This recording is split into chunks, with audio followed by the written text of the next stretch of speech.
This time on Landmarks, we visit the glorious Sagrada Familia. The mighty pyramids of Giza. Then spin a prayer wheel at the Patala Palace and go in search of the real Atlantis. But first, the Great Barrier Reef is one of the 7 natural wonders of the world and is the only living organism that can be seen from space. A World Heritage listed area, the reef stretches more than 2,000 kilometres along the coast of far northeastern Australia. Made up of billions of tiny organisms, almost all of the world's 400 known types of coral and 1,500 species of fish live here. The Great Barrier Reef is composed of more than 3,000 individual reefs and 900 islands. Coral reefs are ancient habitats. Successive ice ages lowered the sea level, and after each, the coral re-established itself. It's a spectacular sight that attracts overseas visitors and contributes to the nearly €3 billion a year that Australia makes from ecotourism. It gives national conservation efforts added impetus. In 2001, fishing was banned on a third of the 34 million hectare marine park. More marine sanctuaries mean more fish and varieties of marine life. Agincourt Reef is just one of nearly 3,000 that make up the huge expanse of the Great Barrier Reef. Concentrating tourism in this area, and others like it, means that most of the reef remains undisturbed. Every year, tens of thousands of visitors come to the area. By coming out on a tourist vessel such as this one, it's probably the only way a lot of these people are actually ever going to see the reef. So by coming out here, we hope that we can give them a great experience, educate them somewhat as to what the reef is, what it's all about, how it works. And through that education, hopefully comes some understanding. And through the understanding comes the desire to protect it and look after it. Preserving the reef is not just of benefit to tourists. Scientists are discovering a new source of potential medical breakthroughs. One example is the deadly marine snail, the cone shell. Scientists believe its deadly venom could be the source of a new family of powerful pain-relieving drugs that could rival morphine. We have to be careful, of course, and so in collecting these we wear thick gloves, usually just gardening gloves, and we carry a pair of barbecue tongs, all basic equipment, and we put them into a hard plastic box, like a lunch box. But as with many areas of the planet, pollution is a growing threat. Some of the damage to the reef is blamed on fishing, and some on land-based erosion, such as soil swept down rivers from farms after heavy rain. Despite conservation efforts, the crown of thorns starfish has grown to plague proportions. A single starfish can consume up to 6 square metres of reef in a year. Some 20 million crown of thorns have been destroyed in eradication programs in the Indo-Pacific region over the last 20 years. But as fears of global warming continue, crown of thorn numbers have multiplied. And they haven't been there in numbers for some considerable time.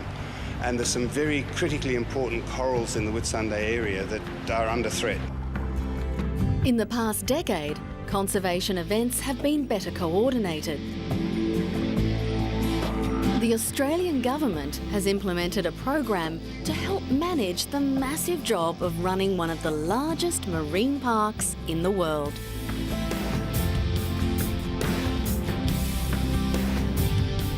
There's lots of other things that need to happen for the protection of the reef.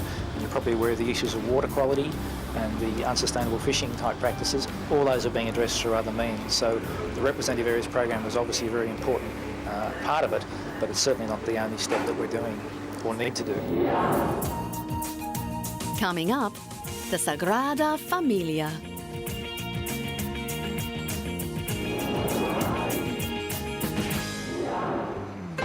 Human imagination knows no bounds, but often the ability to realise an idea takes generations.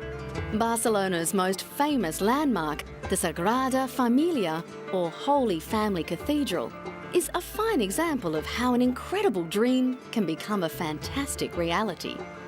The imaginative and intricate design sprung from the mind of Catalonian architect Antoni Gaudí, a late 19th century modernist.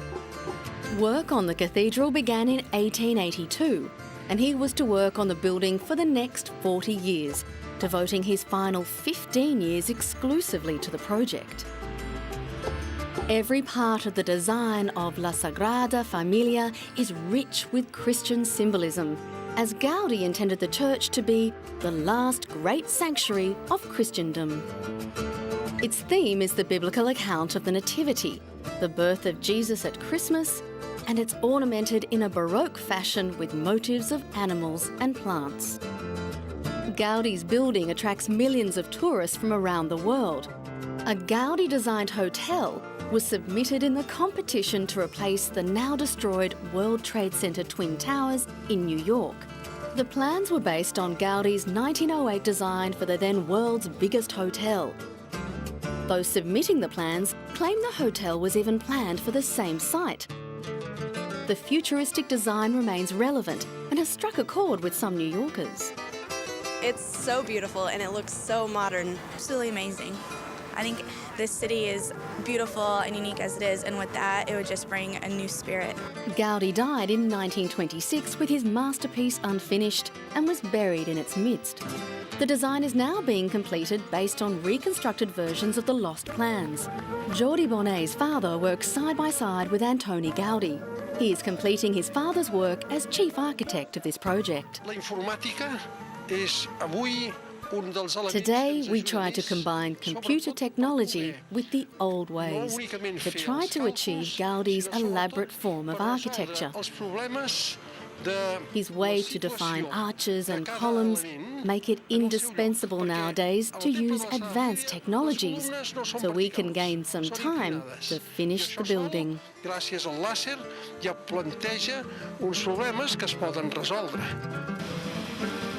The church's construction began in the days of manual labour and has lasted through to the computer age. A diamond-toothed saw, guided by laser, is used to cut the huge stones to an accuracy of within a millimetre, so they can follow the original plans precisely. We insert the digital data from the models into a computer that later passes the information to a three-dimensional copier that makes models in wax or yeast. We then hand them to the artists, who assemble them in order to prepare the models for the laser saw. After Gaudí's death, the pace of construction slowed until the mid-1950s, and now 2 facades and 8 towers have been completed. The central area, the nave, was roofed in 2000.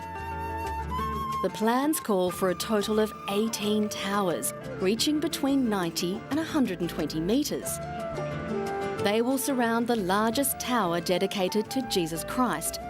At 170 metres, it will be the tallest church in the world.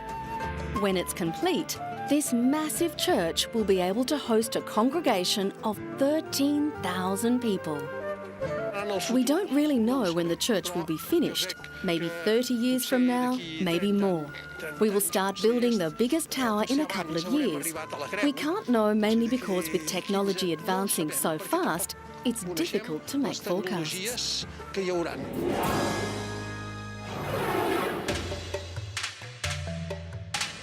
They're one of history's most enduring landmarks and a must-see attraction for travellers to Egypt.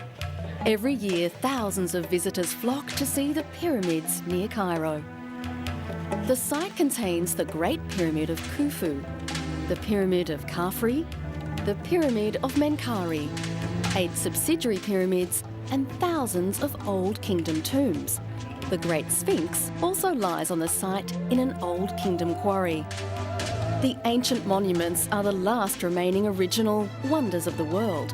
but they're suffering both from the ravages of time and rough treatment. Legend has it that Napoleon's soldiers shot off the Sphinx's nose with a cannonball in the 18th century. However, illustrations predating the French occupation show the Sphinx was noseless in earlier times. When the Giza pyramids were completed, they were encased in limestone and tipped with gold. The outer casing has worn off over the years, with only Menkauri's pyramid retaining any of its original stonework. The giant structures were built as tombs for the pharaohs who ruled Egypt in ancient times, but their exact dates of construction remain a mystery. Some experts estimate they are around 10,000 years old, but radiocarbon dating and archaeological work have been unable to confirm this.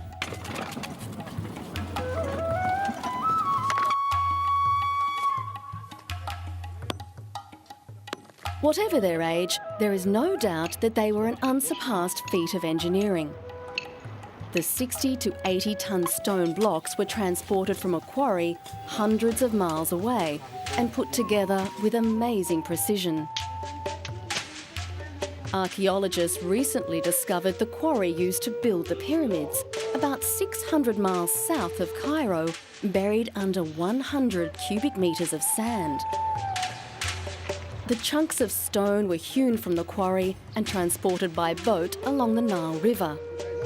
Archaeologists also found an inscription at the quarry that suggested King Tutmosis III asked his architect to cut obelisks for a temple to his father, the sun god Amun-Ra. While there's some debate about exactly how long it would have taken to build the pyramids, given the amount of stones used, the construction phase would have to have taken at least 20 years, and probably longer. However, some archaeologists speculate that unknown technological advances might have made it possible for work to be done more quickly, as Cheops, the pharaoh who built the Great Pyramid, only reigned for 23 years. No matter how many years it took to build, Cheops's legacy has survived for thousands more. But now there's a new threat to the pyramid's survival: modernity. Tourists from all over the globe come to admire the magnificent crumbling ruins, but ever-increasing visitor numbers and generally uncontrolled tours around the area have been causing concern. Today is a very important day in the history of the Giza Plateau because we're starting today the conservation and the preservation of the pyramids. We just finished building a wall around the pyramids, because many people believe that pyramids are in the desert. They're not in the desert anymore. They're almost in downtown. We need to isolate the pyramids from the houses, and therefore this wall has been built. It will protect the pyramid, and it will limit the access of anyone to enter the plateau. Will be under our control. Hopefully, this protection will prevent damage to the treasured monuments and preserve them for future generations. Coming up, the Potala Palace.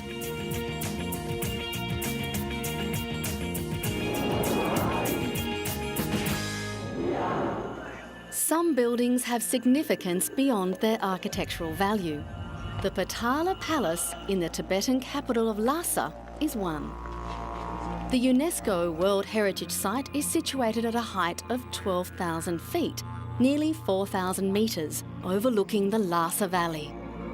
A grand architectural achievement, the most significant building in the once mysterious mountain kingdom, the Potala also remains a holy place, the seat of Tibetan Buddhism. The Potala is an immense structure, its interior space being in excess of 130,000 square metres. The palace was originally built to provide a residence for the Dalai Lama and his large staff. It was also the seat of the Tibetan government, where all ceremonies of state were held.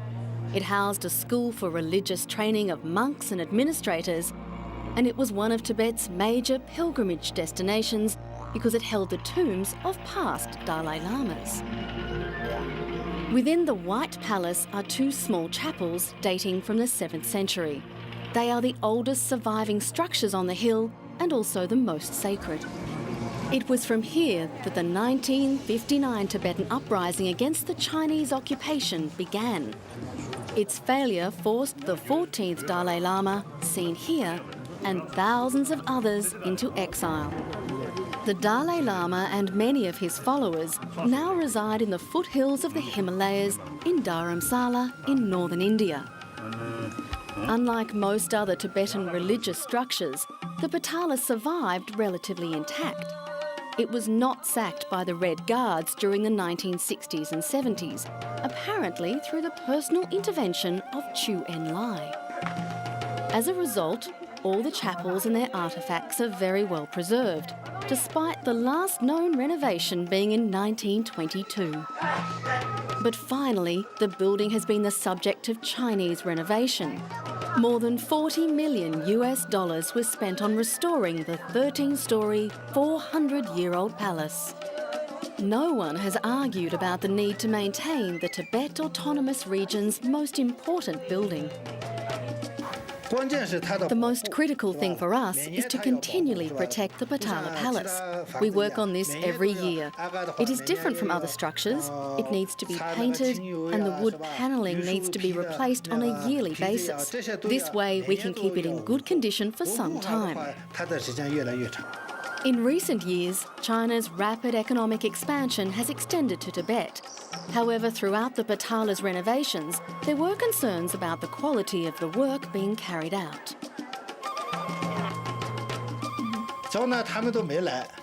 Currently, we are dealing with a twofold issue: whether we are using good cement and whether Tibetan workers are used for the renovation work. In my view, as I have said before, workers of other nationalities can't do this kind of work because it is Tibetan-style architecture. UNESCO, which supported the Patala's World Heritage listing, is just as worried about unsympathetic constructions in other parts of Lhasa. There are always some bad cases in the surrounding buffer zones of the World Heritage Property, some illegal demolition, some really intrusive building. And in that respect, UNESCO would hope that the Chinese, particularly Lhasa authority, could do some architecture design survey in compliance with the traditional building code, rather than just build intrusive new buildings, I think, yeah. A railway between China and Tibet was recently opened, and a vast increase in tourist numbers has already begun, with the Patala Palace a must-see sight for many visitors. Now that the renovation is complete, the task will be to maintain the earth, wood and rock structure for future generations.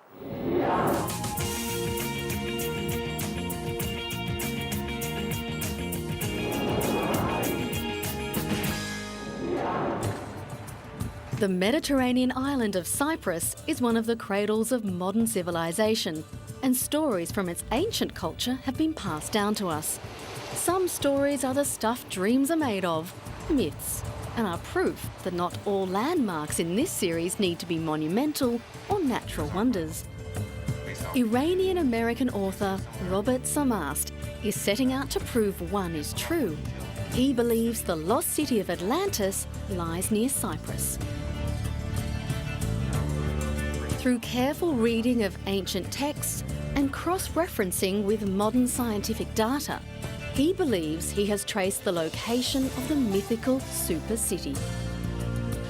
We believe that Atlantis is off the coast of Cyprus simply because when we lower the sea level of the eastern Mediterranean by about 1,650 meters and recreate the conditions of this area before the flood, what appears is an island that matches Plato's description of Atlantis to an uncanny degree. It was the Greek philosopher Plato who first wrote of a super civilization that existed in prehistory, an amazing race who, when on the verge of conquering Athens, met with catastrophe and sank without trace. While many believe Plato had written a political allegory, the story has since captured the imagination of countless writers and explorers. Many have tried to prove its existence. But Samast insists the Greek Plato was describing a climate and vegetation similar to that of nearby Cyprus when he outlined life in Atlantis.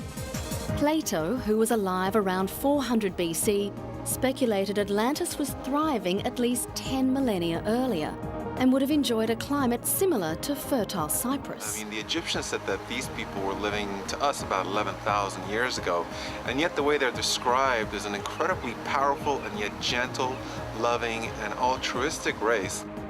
The city of Atlantis is said to have been the capital of the island nation. It had a large Acropolis-like structure in its middle and was surrounded by a circular wall. The city was built with temples, palaces, monuments, living quarters and bridges constructed on a mammoth scale. But Samast has competition in claiming he knows the true location of Atlantis. Some believe it was in the Atlantic Sea. And there are many other Mediterranean islands who believe the super race were their ancestors. The Italian island of Santorini is one. And the equally ancient island of Malta, which lies 60 miles south of Sicily, is another. Better known these days as a holiday resort, the Maltese believe their antecedents were part of the action in every myth from Homer's Odyssey to Atlantis. But the search for ancient treasures always involves some pain. Dreams are free, but major projects cost money. Okay, so we're looking for megalithic structures, which means huge cut stone blocks. That's what's been described. Many, and it's not just one target. We're looking for a whole city. Samast hopes to engage the Greek Cypriot salvage ship Ares, which has the equipment and the crew he needs for deep-sea searches. They were the crew who filmed the wreck of the Titanic, many miles below the surface of the Atlantic Sea. This robotic submarine can work at the 1 mile depth where Samast believes Atlantis is located. But the project will cost a small fortune, which at the time of filming the author didn't have. Without backers, the search will remain a tantalising dream. Atlantis may yet again elude the clutches of the living. What's next is to verify what is currently a very good theory by conducting an expedition and going to find the remains of Atlantis City. We believe there's quite a bit to be found there. Plato's description talks about a vast city.